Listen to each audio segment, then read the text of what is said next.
Go for the pulls and the pools. Go for the oohs and the ahs. Go for the bubbles and the bubbly. Go for the story and the stories. Go for the win. Go to Ocean Casino Resort. Book your trip at theoceanac.com.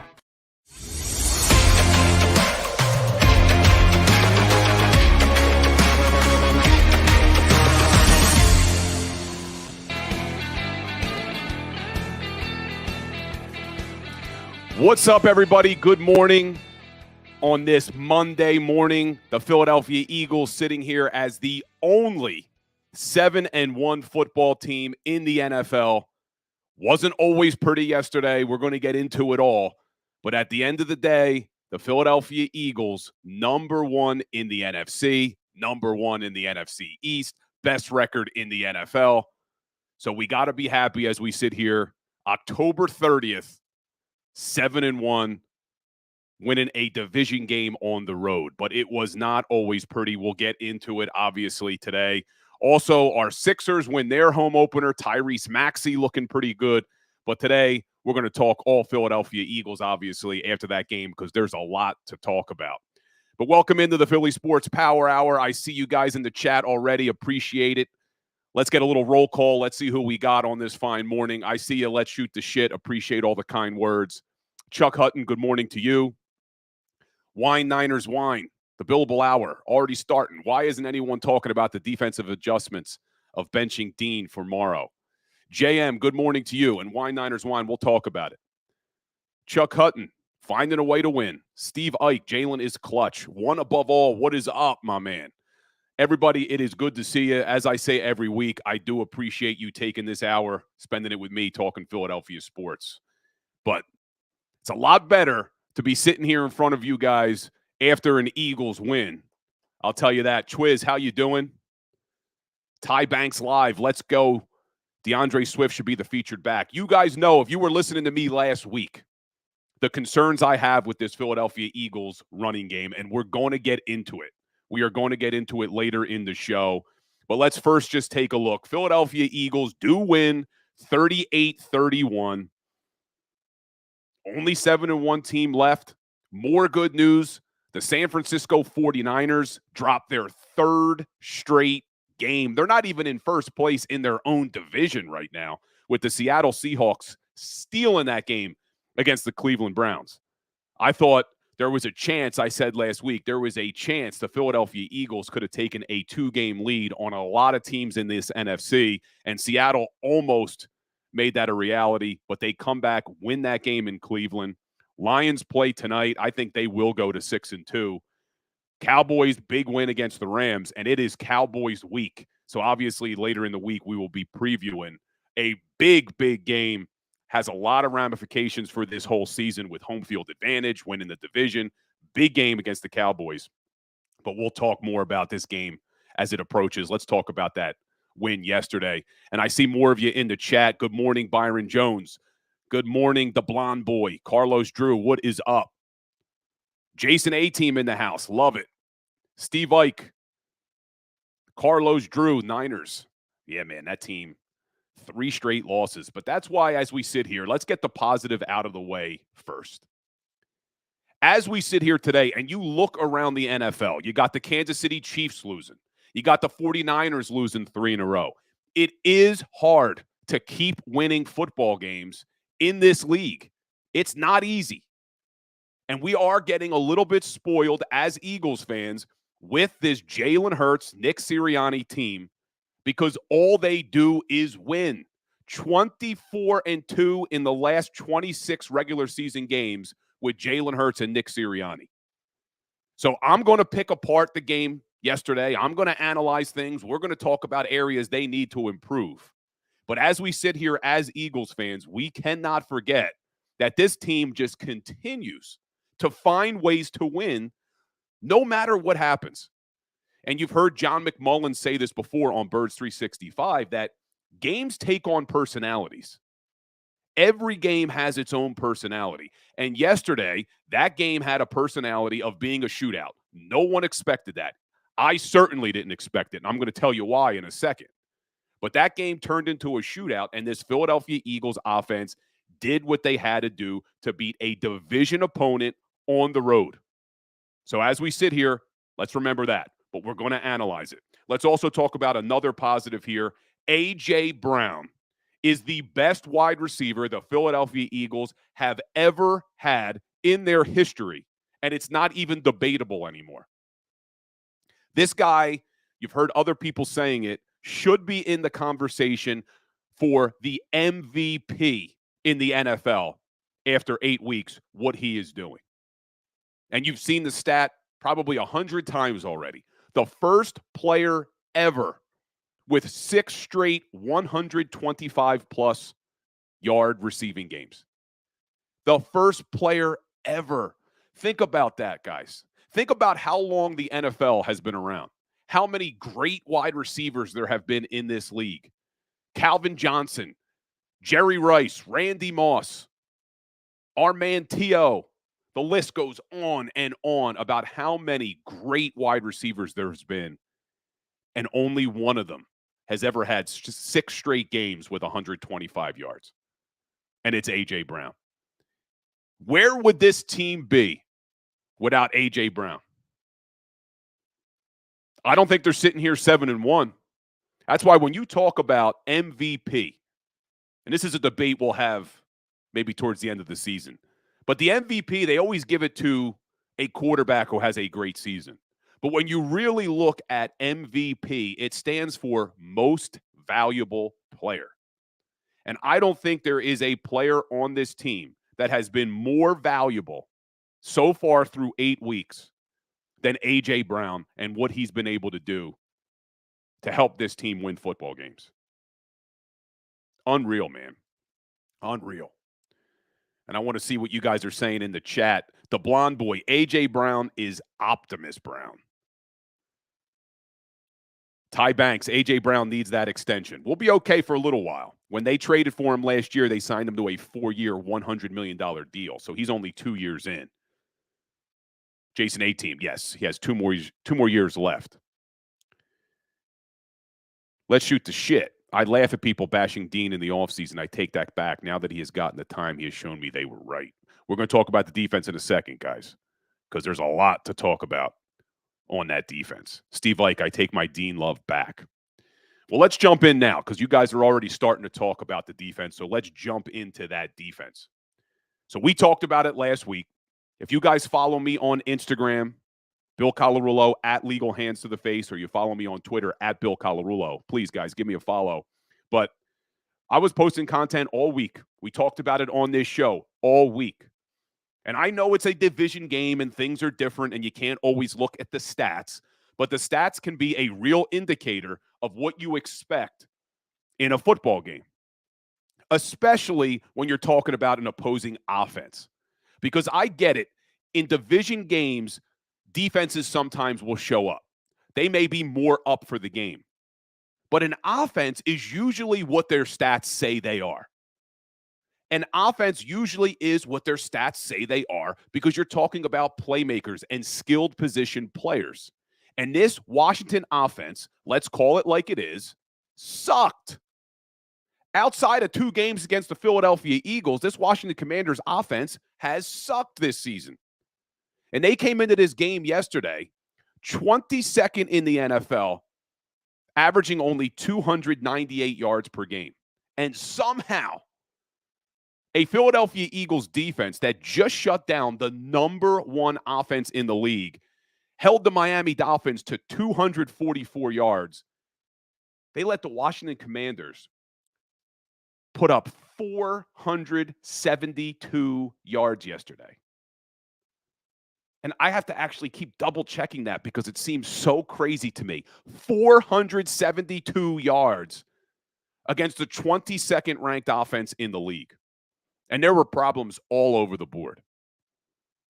Now, I'm giving them a little benefit of the doubt here. It was Kevin Byard's first game as an Eagle. Reed Blankenship was coming back from injury. So you give them a little bit of slack here. 2 new safeties are playing. You have Sidney Brown really playing a position that he was not drafted to play by playing slot corner. So that maybe would give them an excuse for some of the plays. But they were absolutely dominated by that Commanders offense. Dominated. 472 yards. Coming in, the Commanders were averaging 20 points a game. Put up 31 yesterday. A defense that essentially held the Miami Dolphins to 7 points. They let the Commanders put up 31 freaking points. But the worst thing for me was the passing defense.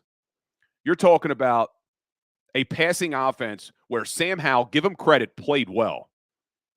But you're talking about a passing offense that was averaging 212 yards a game coming in, 19th in the league. And you let the Commanders put up 388 net passing yards in that game. You let Sam Howell come 3 yards away from a 400-yard game. 397 Sam Howell put up. 39 of 52, 397 yards, 4 touchdowns. And if you guys follow JAKIB Sports and you watch the pregame, halftime, and postgame show, I do the halftime show with Mark Farzetta. And I was given these stats. At the half, Sam Howell, 24 of 26, 226 yards, 2 touchdowns. How the hell does that happen? I get it. Like I said, give him a little bit of slack. Reed's coming back from injury. It's Byard's first game in an Eagles uniform. But you still have Darius Slay and James Bradbury on the outside. And you let Sam Howell go 24 of 26 for 226 and 2 touchdowns in the first freaking half. And what made things worse is this was a Washington Commanders team that coming into this game was on an historic pace of giving up sacks. They had given up 40 damn sacks through 7 weeks of the season. They were coming off of a game where they let the New York Giants sack them 6 times. The Giants were the 32nd ranked sack defense in the league before that game. And they sacked Sam Howell 6 times. And the Philadelphia Eagles come in with Hassan Reddick, Josh Sweat, Fletcher Cox, Jalen Carter. We'll talk about his injury in a second. Jordan Davis, Brandon Graham. And they get 1 sack. It was a big sack. Hassan Reddick is a closer. It was a big sack. But you got to be kidding me. 1 sack against a team that was on pace to set a record for the most sacks given up in NFL history? Come on. And what they let this team do on 3rd down. This was the 31st ranked offense in the league on 3rd down. Philadelphia Eagles let them go 7 of 12 for 58% on 3rd down. This team's got to be better, man. They have to be better on defense, and I think they will. Listen, let me get it out of my system here because it was tough to watch, but I do think they will get it right. And I see Philly Eagle 22 in the chat saying Byard is going to get things right. I agree with you. Look, new safety. He's never played with Reed Blankenship before. Reed Blankenship had a terrible game. Comes up with that big interception at the end, but a terrible game. Slay and Bradbury did not look very good. Sidney Brown in the slot. He played about 56% of the snaps. Eli Ricks played 35% of the snaps. But they need to figure that out. Bradley Roby's out with injury. Hopefully he can help when he comes back. Linebackers didn't play great. I thought Zach Cunningham was the best linebacker on the field for the Eagles, but Dean struggled. Morrow did a little bit better when he got in, but he didn't have a great game either. And the D-line just couldn't get pressure on Sam Howell. And I get what the game plan was for Bieniemy and the Washington Commanders offense. Clearly, you're watching the game. You saw what they were trying to do. Get the ball out of his hands quickly. Don't allow the Eagles defense to get pressure on Howell. Well, we were saying it in the green room watching the game. Me, Seth Joyner, Derek Gunn, Mark Farzetta, Mike Missinelli. Well, get up closer to the line of scrimmage. You see what they're doing. Get up closer to the line of scrimmage. If Sam Howell is trying to get rid of the ball quickly, why are our corners playing 8 to 10 yards off the football? Get in their face. Play a little press coverage. Force him to make decisions early while you're battling with these receivers close to the line. That was frustrating. What they did in the passing game, what they did in getting pressure on the quarterback, what they did on third down. They also let this Commanders offense run the football.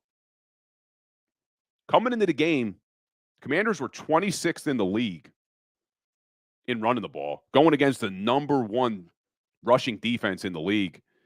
Commanders averaged 5.3 yards a carry yesterday. That's pretty damn good. 5.3 yards per carry.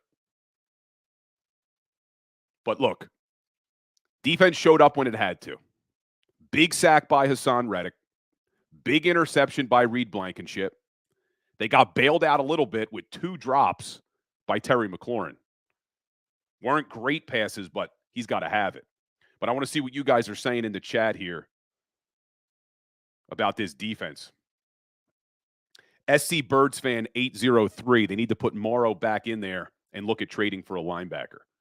Trade deadline is tomorrow. So I do expect Howie Roseman to be working the phones today. 2 areas that I would try to like to see them go for would be linebacker depth and running back, which we talked about last week, and we're going to talk about it again when we get into the offense. But right now, let's stick to the defense. Kevin Savard, I'm right with you, man. Kevin Savard says, stop playing the cornerbacks too far off. Have them play press man. And I'm not saying have them do that all the time. But when it is clear that the offensive game plan for the Commanders was to get rid of the ball quickly, get up near the line of scrimmage. Eagles fan, Dean was bad yesterday. Move him to safety. Look, I don't think Dean played great, but I would not move him to safety. I don't know if you're kidding there, if that's a serious one there, but he's a linebacker. He's going to stay at linebacker. Jason A-Team says the same thing. Should be a safety. He's too small. He doesn't have the speed to play safety, guys. He does not have the speed to play safety. Let's shoot the shit. The D got off the field when Dean was off the field. And I'll have to look at that more. I'm going to go back and rewatch the game about what the third down efficiency was for the Commanders when Dean wasn't on the field, but he did not have a great game. But really, nobody on that defense had a great game. Even Morrow did not have a great game. Jack Dwight, Blankenship has good football smarts, but shaky foot speed. We'll see. I mean, look, he was coming back from injury, hadn't played, never played with Byard. But the one thing we did see, let's give a positive here because we are sitting here on a Victory Monday. Let's give a positive. One of the things we talked about, and I talked about it on Birds 365 on Friday about this Kevin Byard move, was that Kevin Byard, just as excited as I was for him as a player, I was excited for him as a leader. You heard everything coming out of Tennessee about this guy, about what he meant to that locker room, about what he meant off the field. And you heard him and Reed Blankenship talking about it after the game yesterday, that as much as Reed Blankenship was struggling, Byard was in his ear, basically telling him, next play mentality.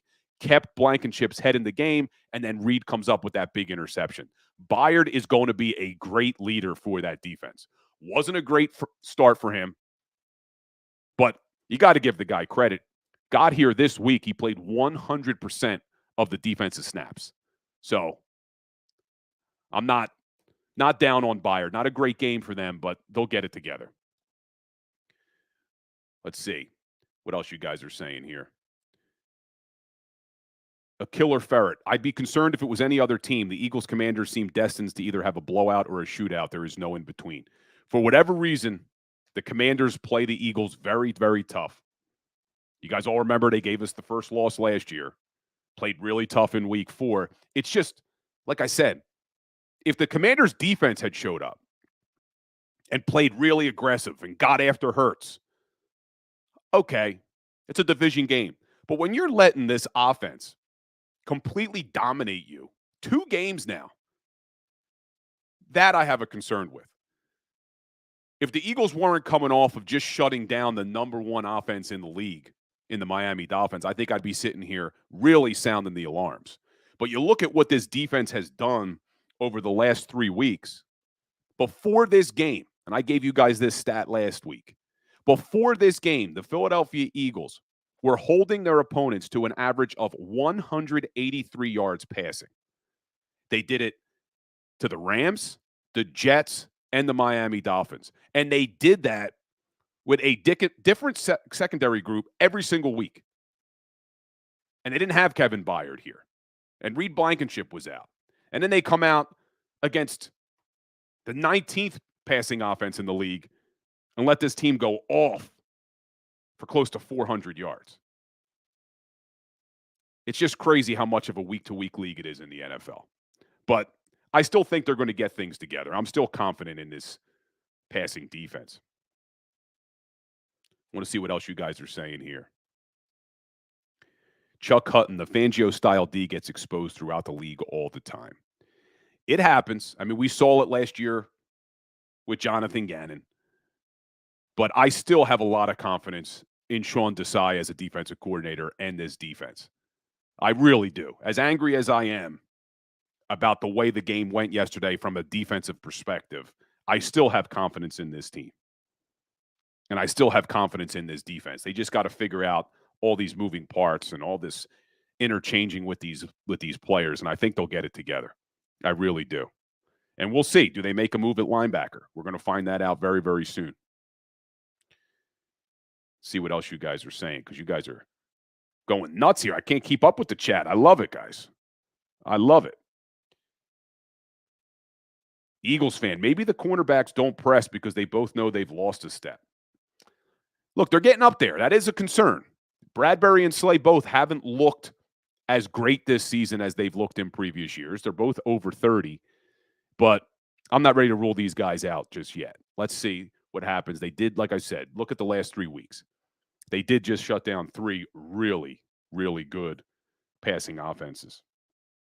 And then let's take a look at the snap counts, guys, real quick. You look at this defensive side of the ball. You had Reed Blankenship play 100% of the snaps coming back from injury. Kevin Byard in his first start, 100% of the snaps. And then they split it. Like I said, Sidney Brown, 56% of the snaps. Eli Ricks, 35% of the snaps. Those guys were kind of in and out, both playing slot corner there. And you saw what we love about Sidney Brown, and you also saw why Sidney Brown hasn't necessarily got more playing time so far this season is you love his athleticism. You love his ability to throw his body around, come up, make big hits. But he also still has a lot to learn about playing defense in the NFL. He did make some mistakes out there, but he plays 100 miles per hour, man. But he's got a lot to learn. He's still a young player. There's a reason why this guy was a third-round draft pick. Third round, right? Sidney Brown? Second or third round? I'm drawing a blank now. But he's a young player who's got a lot to learn. But Eli Ricks is out there battling, undrafted rookie. But those guys kind of split the slot corner position. It'll be interesting to see what this team does when they bring back Bradley Roby from injury. But I see William Moffitt saying that Slay didn't play bad yesterday.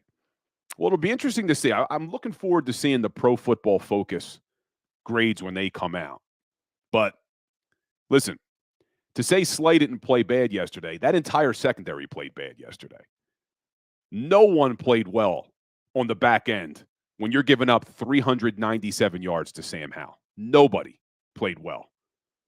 The entire back seven really didn't play well. Linebackers, safeties, corners, no one.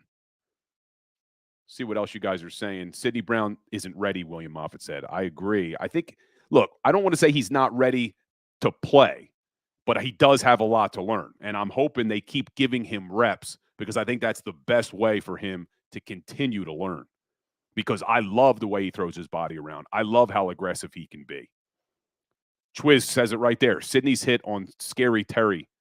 He wasn't the same afterward. He dropped a couple passes. You're damn right he did. You throw your body around like that. I mean, look, we all remember NFC Championship game when B-Dawk lit up Algie Crumpler. Crumpler caught that ball, but that offense wasn't the same after that. Crumpler wasn't the same after that. That goes a long way, man. Guys start knowing they're going to get hit. You see them start dropping balls. You see them start maybe doing some things that are a little uncharacteristic. So I do love that. SC Birds fan, game's a little fast for Sidney Brown. It is. And that's why I think he needs to keep getting reps so that he can get caught up. And CPL X is asking, how's Jalen Carter? So, guys, I also do another show, Legal Hands to the Face. And that's going to go live tonight, Monday, 6:30. We do a weekly show every Monday at 6:30, and I always have Dr. Chris Radcliffe on the show. So check that out tonight. It'll be streamed both here on the JAKIB Sports Network and on my Legal Hands to the Face channel. We're going to have Dr. Radcliffe on, and I want to talk to him about Jalen Carter, and we're also going to talk a little bit about Jalen Hurts' knee. So check that out. But my understanding is Carter is getting an MRI today on his back. So we'll talk to Dr. Radcliffe tonight about what that could mean. Let me see what else you guys are saying in the chat. Unfortunately, Dak plays well against the Birds. We'll talk about that. Let's shoot the shit later in the week. I want to still focus on this Washington Commanders game. Blankenship should have sat another game. He looked lost out there. Yeah, but I don't think that had to do with injury, E-Kale. I think that was just rust. And the only way you're going to knock off rust is by playing through it. And look, Eagles win the game. So as maybe Sidney Brown's not ready. Maybe Reed Blankenship was rusty. Kevin Byard just got here. But at the end of the day, they win the game while these guys were able to hopefully knock off all that rust. So defense didn't play well. Obviously didn't play well. But they did enough to win the game. Hassan Reddick gets that one sack at the end of the game. He is our closer. Still can't believe they only generated one sack against the Commanders. I think that may be the most surprising stat from yesterday. I thought they were going for at least 7 sacks yesterday. 1 sack, that was a surprise. And then as bad as Reed Blankenship played, as bad as he played, he comes up with that big interception at the end of the game. So, guys, that's it for the defense. When we come back from the break, I want to go to the other side of the ball and talk about the good and the bad for this Philadelphia Eagles offense, because there was a lot of both yesterday. Stay tuned, guys. We'll be right back. Go to get your game on. Go for the beers. Go for the cheers. Go for the hit and the hits. Go for the stakes and the stakes. Go to get your parlay on. Go to get your party on. Go for the scene. Go for the screens. Go for the gallery. Go for the win. Go to Ocean. Visit theoceanac.com to plan your visit. At Pond Lehocky, we've recovered billions of dollars for our clients, and we're confident we can do the same for you. With over 250 years of combined courtroom experience, we've helped over 100,000 injured clients obtain some of the largest settlements in Pennsylvania. One conversation is all it takes to help you and your family get back on track. If you've been injured in an accident, give Pond Lehocky a call.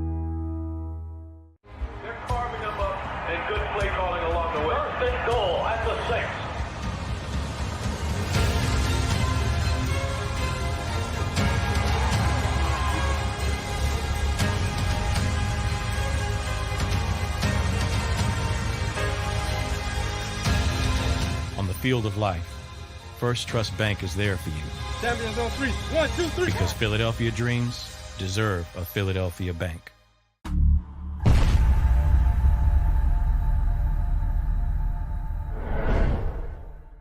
We're here to show you a better way to spend your state income taxes and get the money to where it's needed to most, to the thousands of qualified kids. What we like about Blocks is they really know where the need is. This program ensures that their dollars come 100% into these kids for their tuition assistance. If you are able, Blocks makes the EITC piece go very quickly and very smoothly. Turn your PA state tax liability into need-based scholarships and receive a 90% tax credit.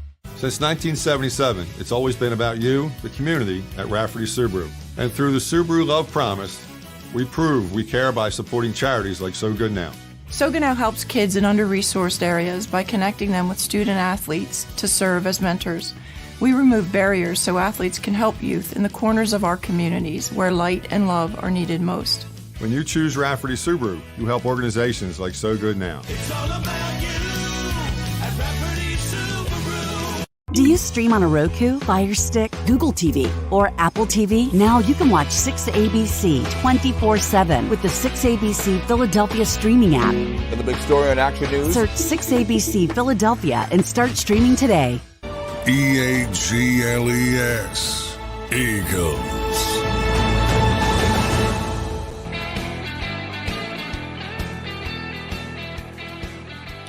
What's up, everybody? Welcome back into the Philly Sports Power Hour with Bill Colarulo. I appreciate all you guys here. I was reading the chat during that break, man. And you guys, it's only Monday morning and everybody's already ready for the Dallas Cowboys. It's a big week. It is definitely a big week. We'll continue to preview that game the rest of the week because this could have huge ramifications for home field advantage throughout the playoffs, and the Philadelphia Eagles could be in a really good spot if they can win on Sunday at the Link against the Cowboys, to be 2 games up in the division and at least 2 games up on the 49ers, depending on what they do this week too. So some really good stuff. But reading all you guys in the chat, appreciate the engagement.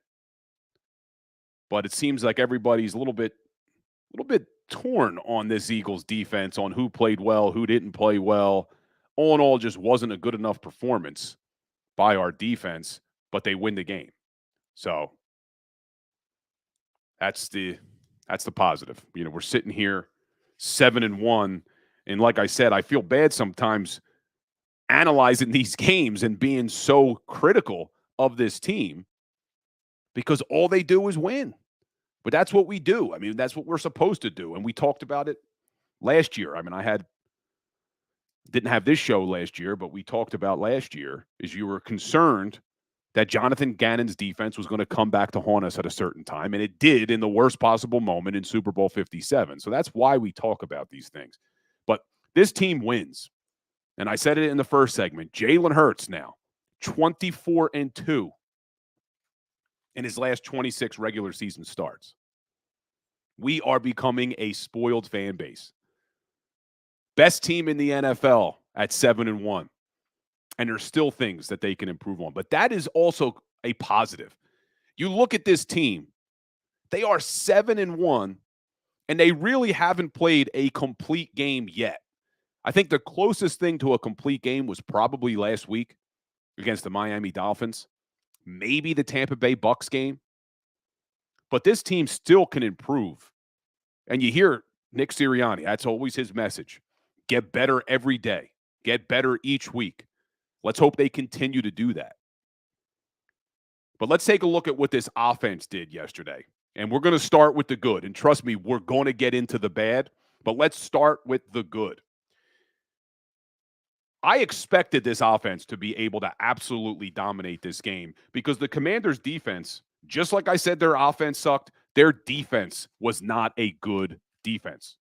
If you follow me on Instagram at Legal Hands to the Face or on Twitter, I was posting content about this. This defense was 29th in the NFL, giving up 374 yards per game.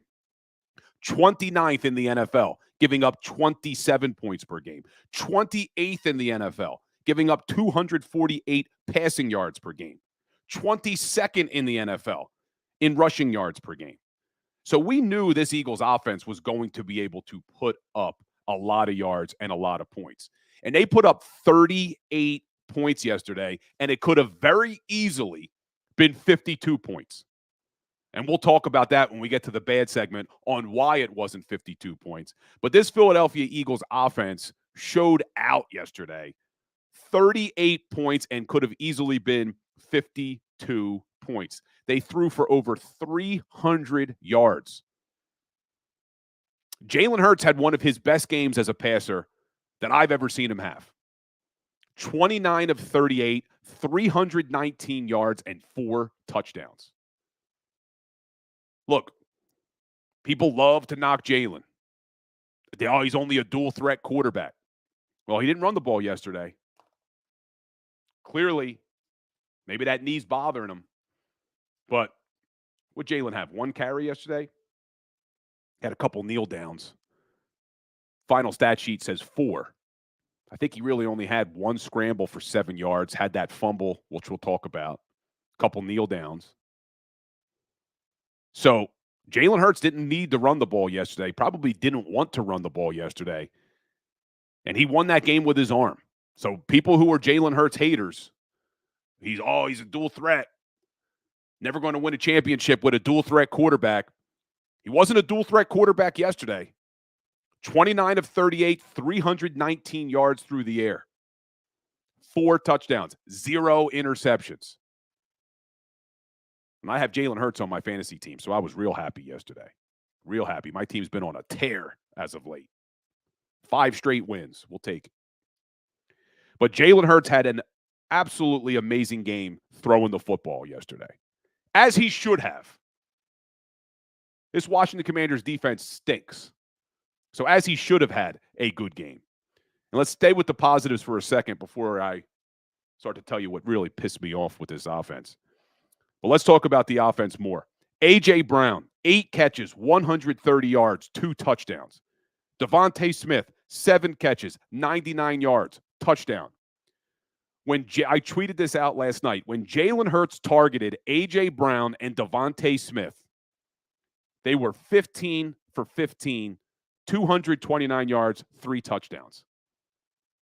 Not a single ball hit the ground on the stat sheet. And I say on the stat sheet because that one big catch by Devontae Smith was questionable. But Riverboat Ron, man, I like Ron Rivera. It seems like he's a nice dude. He's been making some bad decisions as the coach of the Commanders, and not throwing the challenge flag on a big play late in the game was a mistake. But hey, on paper, 15 targets for A.J. Brown and Devontae Smith, 15 of 15, 229, 3 touchdowns. And let's talk about that play where Rivera doesn't throw the red flag. You have to give a lot of credit to this offense and its coaching staff for how they coach these guys up and how the players execute when there are questionable plays to hurry up and get to the line of scrimmage, to snap the ball before the challenge play flag can come out. You saw it last year in the NFC Championship game. Devontae going up, giving the signal. They get up there before Shanahan can throw the red flag. They do it again yesterday. And little things like that win football games. When I gave you that stat about how the Philadelphia Eagles are 24-2 in the last 26 Jalen Hurts, Nick Sirianni regular season games. It's because of little moments like that that don't necessarily show up on the stat sheet. You're not going to see on the stat sheet that the offense got to the line of scrimmage quickly to run a play before Rivera could throw the red flag. But it's little things like that that win you football games. And that was a big play in this game, a really big play in this game. And yeah, I fault Rivera for not throwing the flag, but I give a lot of credit to Nick Sirianni, the coaching staff, and the players on being able to execute it. Because not everybody's able to do that. And they talk about it after the game about how they practice it. They practice moments like that. That's why Nick Sirianni is a good coach. That's why this team wins a lot of football games. Attention to detail. Little things like that. Big moment. And I see you guys mention it in the chat. Some people were excited about Julio Jones. Texas boy saying Julio Jones is washed up. Well, he did exactly what we were all hoping he would do yesterday when he came to this team. He's not going to be the Julio Jones of old. He's not going to be putting up 100-yard games. That's not why he was brought here, Texas boy. And I'm assuming with a name like Texas boy, with a picture with the state of Texas and the Dallas Star on it, that you're one of those. So appreciate you being here. Appreciate you engaging in the chat.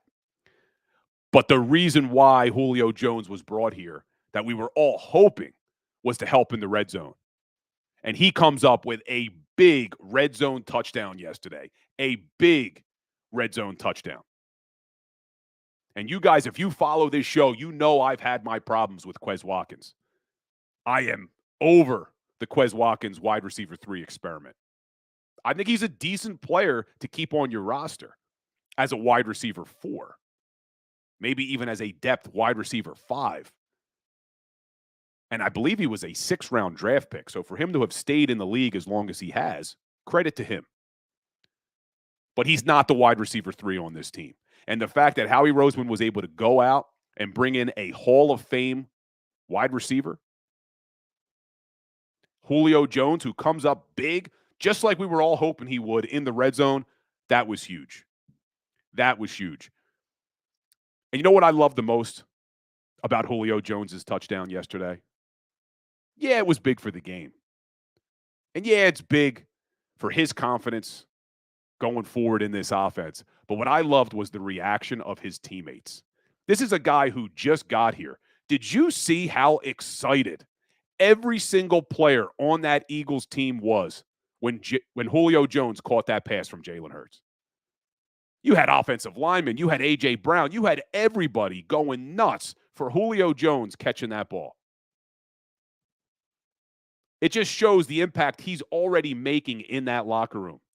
And I've talked about this on Birds 365 with Jody Mack, that one of the things that I love most about what Howie Roseman and Nick Sirianni have done over the years, and I even give credit to Doug Peterson for this as well, because he was a big part in it, was creating a culture here, a strong culture where the players actually enjoy each other and enjoy playing together and winning as a team.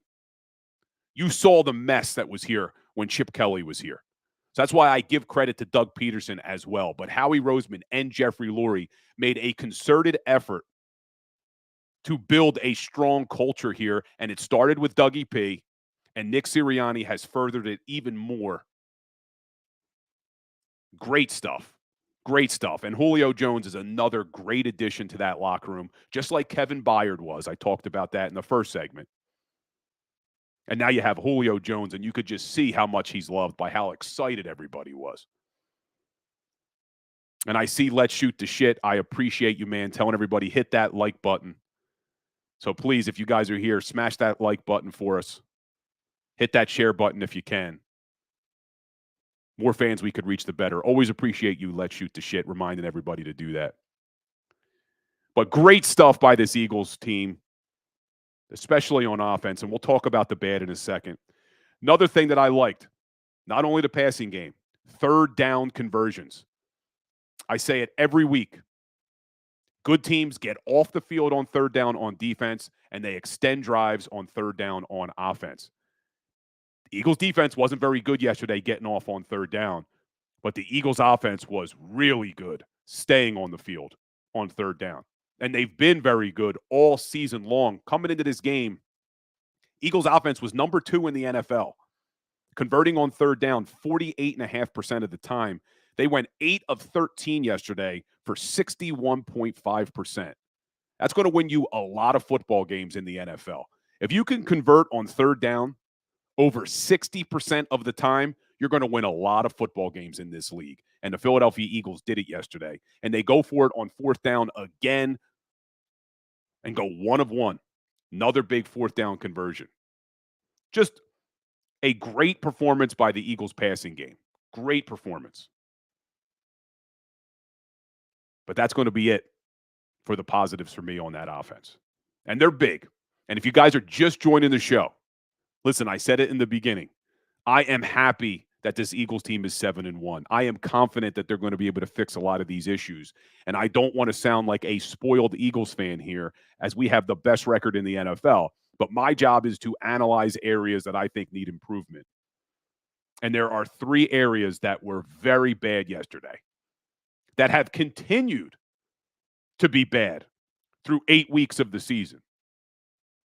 And that's the red zone, turnovers, and the Eagles' running game. And we're going to get into the running game last, because you know, if you follow the show, I was pounding on the table last week about this running game, and I'm going to talk about it again. But let's talk about the red zone. This Washington defense was not good. I gave you the stats coming in. But there were 2 areas that they were good at. And I did a video on my Instagram about this last week, that you look at 2 areas that the Commanders' defense does do well, and it's 2 areas that the Eagles have actually struggled this year, and that was red zone and takeaways. This Commanders defense was top 10 in both categories. They were number 9 in red zone defense and number 10 in takeaways. And coming in, Eagles, it's hard to say that they weren't bad in the red zone. Even though they went 3 of 5 for 60%, we all know what happened on the 2 times they did not score in the red zone. 2 turnovers inside the 5-yard line. You cannot afford to turn the ball over in the red zone, especially inside the 5-yard line, 2 times in one game and expect to win a lot of games in the NFL. You can't do it. Eagles did it yesterday. They got away with it yesterday.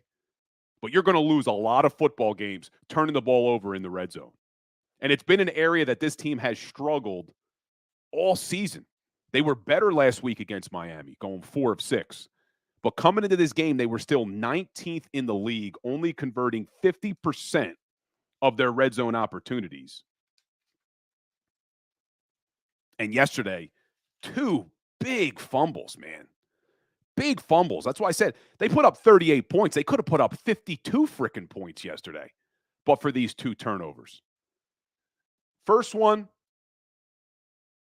that was, I don't want to call it turnovers fluke. I got in trouble last week. I said fluke turnovers, and people wanted to attack me in the chat. But look, that first one on the tush push, that's a mistake by Jalen. He drops the ball. Can't happen. He knows it can't happen. But the one that Kenny Gainwell, I have problems with that one for a lot of reasons. And I see Dominique in the chat saying so much crying for the best team in the league. Dominique, I said it earlier. Listen, I am happy that this team is 7-1. I agree with you that they are the best team in the league. And I'm giving them props where they deserve it. And I just spent 10 minutes talking about all the positives on this offense. And all the positives with this culture and Jalen Hurts. And I am very, very happy to be sitting here October 30th, 7-1. But my job is not to sit here and just be a cheerleader for every single thing this team does when there's areas that they're not doing well. I love the Philadelphia Eagles just as much as all of you do. Grew up rooting for them. It's in my blood, man. But there are areas this team needs to improve, and we can't sit here with blinders on and not talk about it. So, yeah, they are the best team in football. Yes, I am extremely happy at 7-1. And we got a big game coming up against the Cowboys. But there are areas this team needs to improve, and it's been a problem now through 8 weeks, and it's the red zone, it's turnovers, and it's their running game. Those 2 turnovers in the red zone, Philadelphia Eagles were already, I think, 21st in the NFL in turning the ball over. Yeah, 21st in the NFL. And they commit another 2 turnovers. And Jalen Hurts with another fumble. It's been a problem. He's got to fix it. But then you go to the Kenny Gainwell run. Look, I'm not as down on Kenny Gainwell as a lot of people are. But I do not think he is your running back 2 on this team. Is he a decent depth piece? Maybe as an RB3. Maybe to fill in case of injury. But he's not a running back 2. And why this team continues to give him the ball at big moments like that, I don't understand. And that is an unacceptable fumble. You cannot fumble the ball at that point in that game inside the 5-yard line. You just can't do it. And yeah, I put it on Gainwell, but I also do put it on this coaching staff for giving the ball to Gainwell down there. And this is just highlighting more of the concerns I've had with this running game. And we talked about it last week. And if you watch the JAKIB Sports pregame show, I talked about it with Seth Joyner and Derek Gunn and Mark Farzetta about the issues I have with this running game. First of all, in the first half yesterday, Brian Johnson only ran the ball 4 times. Now, it's hard to be Oh, I thought she was talking to me. It's hard to be too down on the offense when they're putting up 38 points. I get it, okay? But when we get into the later parts of this season, and we got this tough stretch coming up, and you're talking about the playoffs, and you're talking about winter and bad weather, you have to be able to run the football. You cannot just throw in every single game. You have to have an ability to run the football. And you also look at what happened yesterday when the Eagles had the lead. They get the ball back with 4 minutes. You should be able to go into your 4-minute offense. We said it in the green room, me and Seth Joyner. They're not going to be able to run this clock down because they can't run the football. You can't go into a 4-minute offense if you can't run the football. And you look at what they did in the first half. 4 runs, 6 yards. Their running backs only had 3 carries in the first half for -1 yards. -1. We are supposed to be one of the best rushing offenses in the league, and I have been saying it on this show. If you look at the last few weeks, this is anything but the best rushing offense in the league. They have not been good since week 2 and 3 in the running game. And look, they're getting away with it. We're 7-1. But if we want to win football games down the stretch, they have to show an ability to run the football. You can't give your running backs 3 carries in the first half and average less than a yard a carry. -1 yards. DeAndre Swift had 1 carry in the first half. 1 carry in the first half. They finished the game 22 carries for 59 yards. That's an average yards per carry of 2.7 yards, man. Take out Jalen Hurts because we had a couple of kneel downs, so we'll take all those out. The running backs had 18 carries yesterday for 53 yards. That's an average of 2.9 yards per carry. Does that sound good enough? Because it's not. And let's look at the last 4 games. I told you they have not run the ball well since week 2 and 3. Let's look at the last 4 games. In the last 4 games, the running game is averaging 3.4 yards per carry. You take out Jalen Hurts, running backs only. The running backs are averaging 3.2 yards per carry in the last 4 weeks.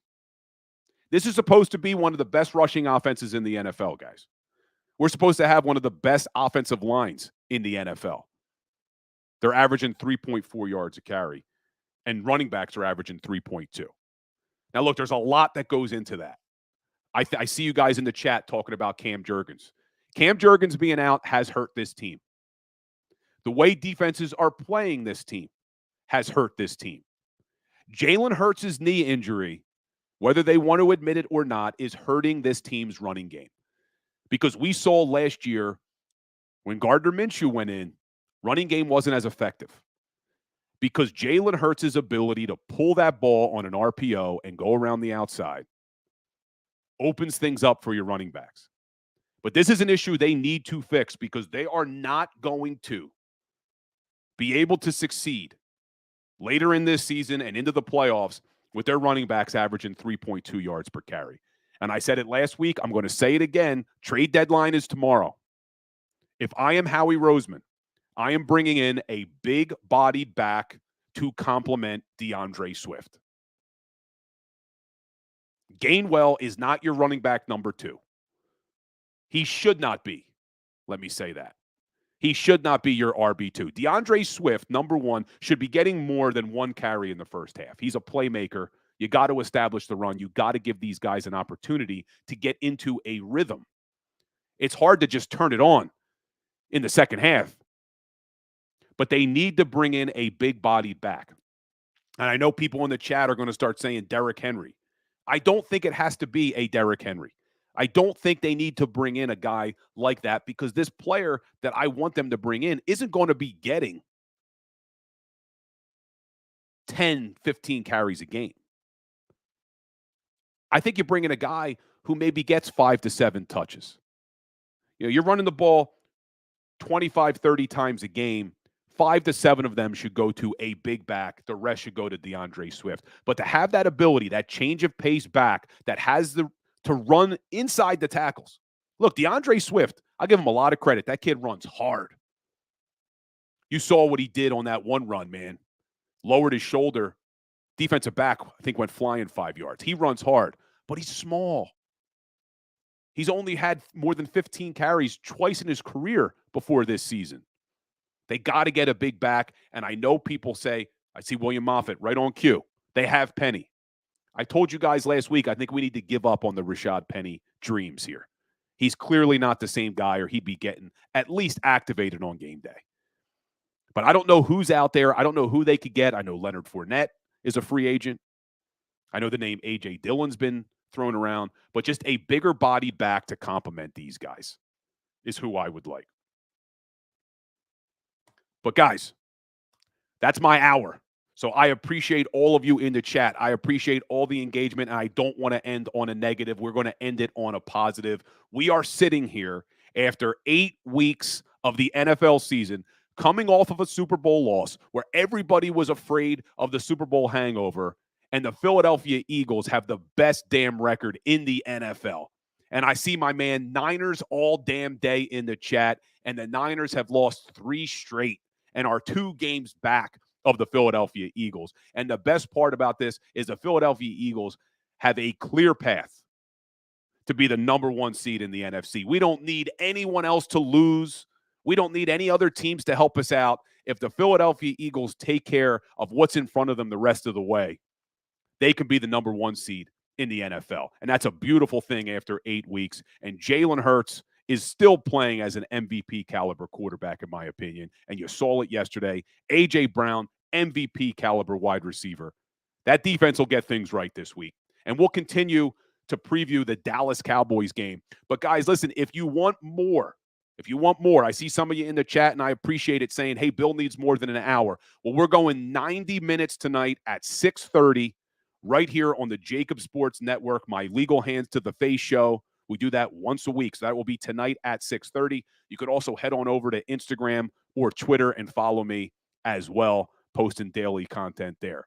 But guys, like we end every week, a little today in sports history. Our Philadelphia 76ers had their home opener yesterday, so this has a little bit basketball touch on it. October 30th, 1954, the first time they used the 24-second shot clock. October 30th, 1954. Completely changed basketball, adding that shot clock. But guys, on your way out, hit that like button, hit that share button. I hope to see a lot of you tonight at 6:30 on my Legal Hands to the Face show. If not, I will see you all here tomorrow at 10 o'clock. We have Dave Spadaro, Eagles Insider, joining the show tomorrow at 10:30. But I'll see you all 10 a.m. tomorrow or 6:30 tonight. Have a good day, guys. Go for the pulls and the pools. Go for the oohs and the ahs. Go for the bubbles and the bubbly. Go for the story and the stories. Go for the win. Go to Ocean Casino Resort. Book your trip at theoceanac.com.